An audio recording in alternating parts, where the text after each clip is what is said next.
el universo mecánico y más allá. Inducción electromagnética. En 1820, Hans Christian Ørsted hizo el gran descubrimiento de convertir la electricidad en magnetismo. Y en ese momento todo científico de Europa supo que había otro gran descubrimiento que había que conseguir, y que era usar el magnetismo para crear electricidad. Porque ellos sabían que aquel que efectuara ese descubrimiento pasaría a la inmortalidad. Y todos se volvieron corriendo a sus laboratorios y se pusieron a trabajar. Transcurrieron 12 años y no sucedió nada. 12 años es mucho tiempo. Para la mayoría de ustedes son las 2/3 partes de sus vidas. Son casi la mitad de la mía. Y sin embargo, en todo ese tiempo no se logró el descubrimiento. En la ciencia, cuando uno entiende algo, es muy difícil recordar lo que significa no haberlo entendido. El hecho es que durante ese periodo se realizaron muchos experimentos que contenían en sí mismos el descubrimiento, pero en formas tan complicadas que no se podían entender. Una vez hecho el descubrimiento y reducido a su esencia, es bastante sencillo y se lo voy a demostrar. Verán en qué consiste. Aquí tengo una simple espira de alambre. Mi objetivo es hacer circular una corriente eléctrica por esta espira. La espira está conectada a un galvanómetro cuya respuesta es ese punto de luz en la pantalla. De manera que si consigo que la corriente circule, esa luz se moverá adelante y atrás en la pantalla. ¿Cómo voy a conseguirlo? Tengo que hacerlo utilizando el magnetismo. Aquí tengo una barra imantada. Utilizar esta barra imantada para hacer que la corriente circule por la espira es muy sencillo. Todo lo que tengo que hacer es mover la espira hacia el imán primero, luego otra vez la espira atrás. Y este fue el gran descubrimiento. Ah, por cierto, hay una cosa más.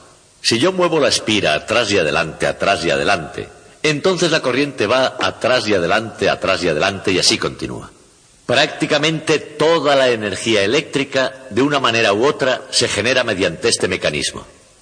En otras palabras, este descubrimiento es la base esencial de nuestra civilización eléctrica. Y este es nuestro tema de hoy.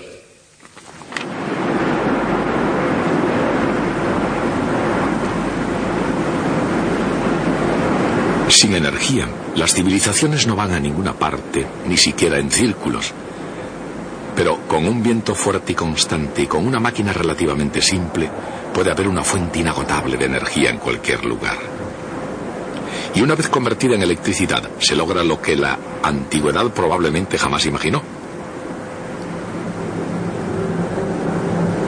Hoy día parece fácil a primera vista, pero para comprender cómo produce electricidad el viento es necesario profundizar un poco más y adquirir un poco de perspectiva histórica.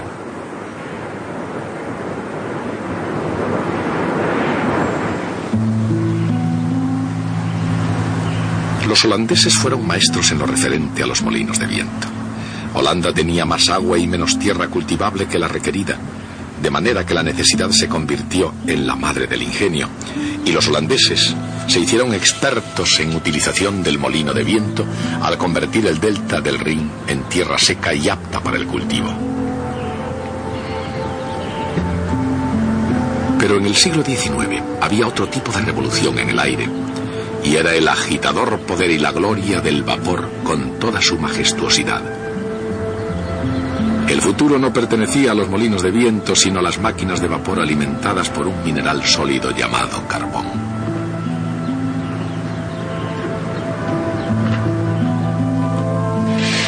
El carbón era barato, tan firme como una roca y tan práctico como las cercanas vías del tren, de modo que durante algún tiempo se estuvo quemando carbón.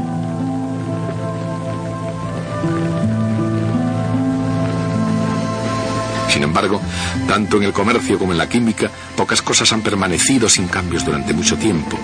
Y aun cuando el carbón producía el vapor en las naciones industrializadas, entró en escena un elemento nuevo y diferente. Recibió el nombre de electricidad.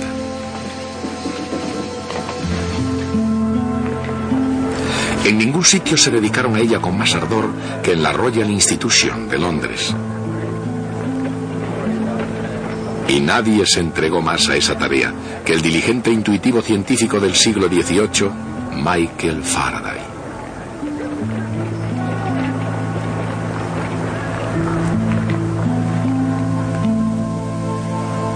Indagó en los misterios de la ciencia porque para él el edificio de la naturaleza fue creado con una unidad fundamental.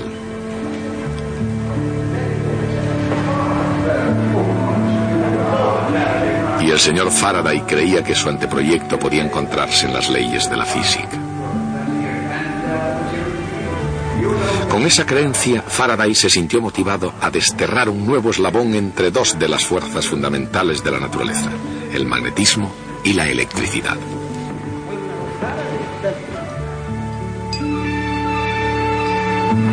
Su búsqueda comenzó en 1821 con el descubrimiento de Hans Christian Ørsted de que una corriente eléctrica en movimiento crea un campo magnético.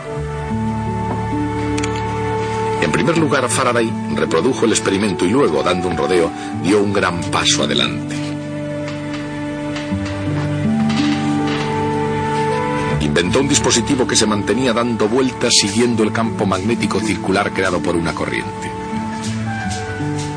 Y a partir de entonces, cuando la gente pensaba en algo que daba vueltas para producir energía, ya no pensaba solamente en los molinos de viento o en máquinas de vapor.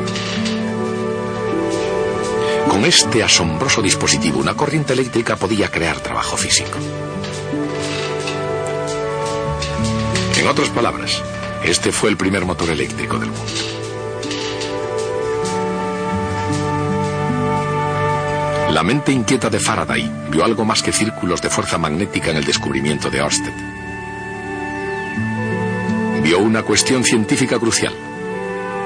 Si una corriente eléctrica podía crear un campo magnético, ¿podría un campo magnético crear una corriente eléctrica? La respuesta no surgió fácilmente. Tomó aceite para su lámpara, y papel, genialidad y tenacidad. Innumerables combinaciones de bobinas, imanes y alambres. Necesitó más de una década, por lo que sus biógrafos hablan de su legendaria paciencia. Y en 1831 Michael Faraday tuvo la respuesta. Cuando conectaba una batería a una bobina, se generaba una corriente de muy corta duración en otra bobina.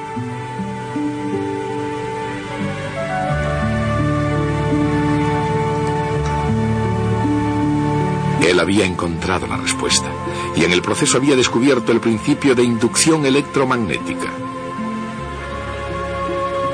¿Cómo funciona realmente la inducción electromagnética? En otras palabras, ¿cómo puede un campo magnético producir una corriente eléctrica en un circuito?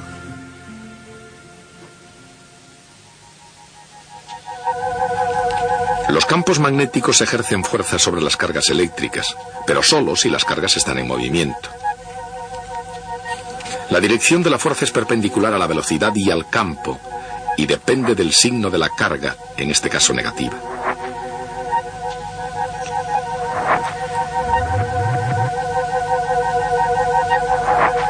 Por ejemplo, las cargas pueden ser electrones en un trozo de alambre. El simple movimiento de un alambre a través de un campo magnético hace que una corriente trate de originarse en él. Pero el campo de una barra imantada puede ser perpendicular en cada punto a una espira circular de alambre. De manera que al mover la espira se crea una fuerza que produce una corriente a lo largo de la espira. La corriente circula en un sentido si la espira se mueve hacia arriba y en otro si la espira se mueve hacia abajo.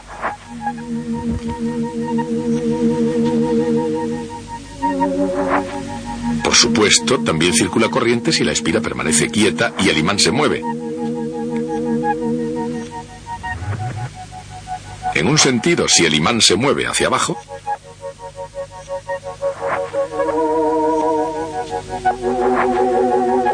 y en el otro, si el imán se mueve hacia arriba.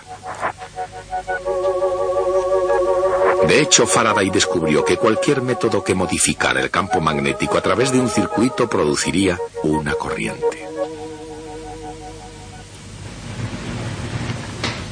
Por ejemplo, podía inducir una corriente moviendo una barra imantada respecto a una bobina.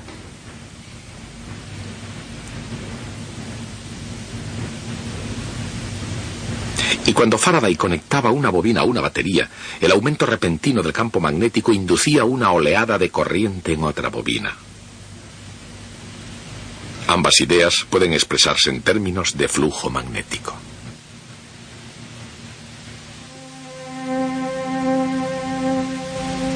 El flujo magnético total a través de una superficie es la integral de la componente del campo magnético perpendicular a cada elemento de área de la superficie.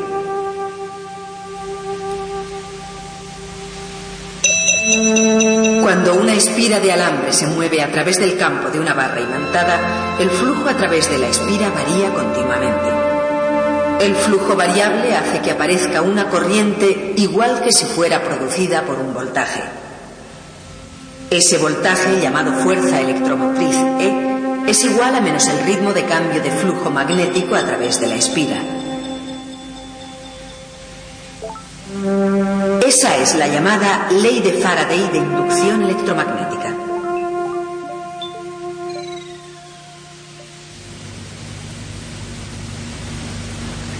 Una generación más tarde y en otro continente, otros geniales pioneros sacarían el mayor provecho del descubrimiento de Faraday. Sus nombres eran Thomas Edison y Nikola Tesla. Sin embargo, a diferencia de Faraday, su principal ambición era poner en funcionamiento máquinas y conseguir que fueran rentables económicamente. Edison comprendió que el negocio de la electricidad podía dar grandes beneficios, pero si quería obtenerlos, tendría que iluminar la ciudad de Nueva York. Eso requeriría una red de generadores muy potentes. Y con independencia de su forma técnica, el principio de toda dinamo surge de la ley de Faraday de inducción electromagnética.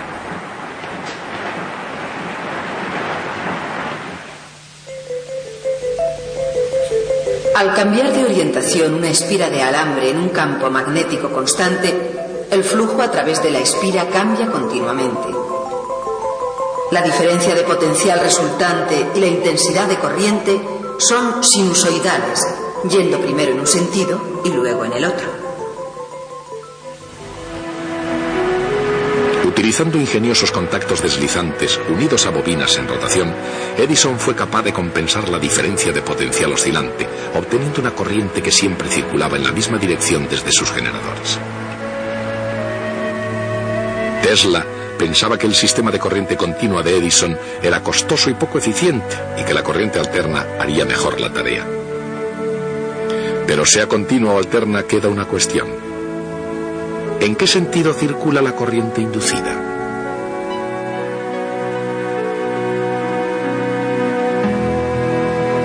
Siempre que varía el flujo magnético a través de una espira de alambre, circula corriente a lo largo de ella.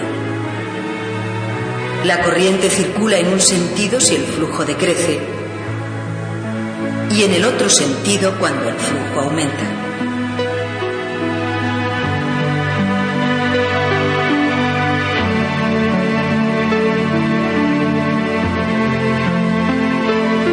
Pero la corriente inducida en el alambre crea a su vez un flujo propio, cuya dirección depende de la dirección de la corriente. El flujo creado por